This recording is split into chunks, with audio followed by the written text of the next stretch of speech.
తుడిచెర్ల గ్రామం హనుమాన్ నగర ప్రజలు యాదవ కార్పొరేషన్ రాష్ట్ర డైరెక్టర్గా కడియం వెంకటేశ్వర్ల యాదవ్కు ఉత్సవ ఊరేగింపుతో ఘనంగా స్వాగత సన్మానం. హనుమాన్ నగర్ కార్యకర్తలు అభిమానులు పూలమాలలు వేసి శాలువతో ఘనంగా స్వాగతం. బోయ బాలనగర్న, గొర్ల సుంగన్న, ఈశ్వరయ్య, పగిడాల వెంకటేశ్వర్లు, ఓబులేష్ గౌడ్, కరివేపాకు వెంకటేశ్వర్లు, శంకరప్ప, వెంకట లచ్చమ్మ, సుమన్ గౌడ్, సోమశేఖర్, చాకలి బాలకృష్ణ, మద్దిలేటి జిన్ను, పుల్లయ్య కుమారుడు కృష్ణుడు, రామనాయుడు, మేకల పెద్దన్న స్వాములు, కృష్ణపారు, మహేష్, అయ్య స్వామి, సునీల్ పాల్గొన్నారు.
కార్యక్రమం ఏమంటే మా అన్నగారైన వెంకటేశ్వర్ల యాదవ్ గారికి స్టేట్ లెవెల్లో యాదవ్ సంఘం డైరెక్టర్గా ఇవ్వడం జరిగింది.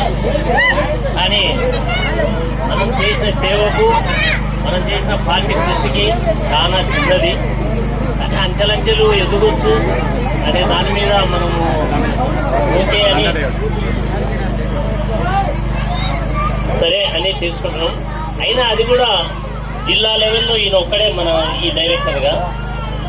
ఎంతో మంది మా యాదవ్ సోదరులందరూ ఫోన్లు చేయడం, సన్మానాలు చేయడం ఇవన్నీ జరుగుతూ ఉన్నాయి. ఇంకోటి ఈ 18 ఏళ్ల వయసు నుంచి మా అన్న ఎంతో ఈ గ్రామానికి సేవ చేయడం జరిగింది. మా పెద్దనాయన, మా నాన్న తర్వాత మా అన్న చేశాడు. ఎక్కడైనా ఈయనకు ఈ జిల్లా లెవెల్లో, ఈ తాలూకా లెవెల్లో ఎక్కడికి పోయినా కొందరికి తెలియని మనుషులు కూడా ఈయన మా అన్నకు తెలుసు. అంతటి రాజకీయ అనుభవం ఉండే వ్యక్తి. ఈ విషయానికి వస్తే ఈ హనుమాన్ నగర్ అనేది ఆ రోజుల్లోనే ఇక్కడున్న పెద్దలు లక్ష్మణ్ అయితేమి, సౌడప్ అయితేమి, మా వెంకయ్య గారిని ఏర్పాటు చేసి ఇక్కడ ఒక కాలనీ కావాలా, మీరు ఏదైనా ఈ ప్లేసులు ఇవన్నీ చూపించండి అంటే ఆ రోజు ఆయన చూపించినాడు. తర్వాత ఈయన వచ్చినాక ఒకటే పీరియడ్ లో 80 బిల్డింగ్లు తెచ్చిన ఘనత ఏ గ్రామంలో లేదు, ఎక్కడా లేదు. ఈ హనుమాన్ నగర్ ఏర్పరచడం, ఈ హనుమాన్ నగర్ ఏర్పరచడమే మా పెద్దనాయన గారి యొక్క కృషి, పట్టుదల. వాళ్ళు దానికి సహకరించి గ్రామాన్ని ఖచ్చితంగా ఇక్కడ ఏర్పాటు చేయాలని అన్నారు.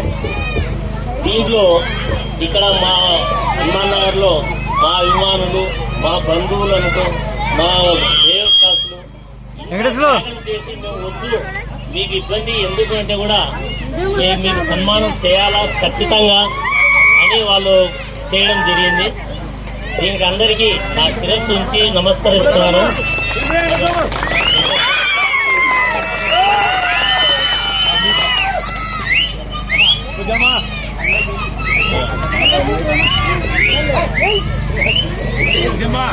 ఇదే కాదు, ఇదే భవిష్యత్తు. మీకు మాకు రుణస్ అనేది ఉంటే ఎన్నో కార్యక్రమాలు చేస్తాం. నేను ఇంత శ్రేణి కూడా పెరుగుతుందని నేను సభాముఖంగా ఆశిస్తున్నాను. నా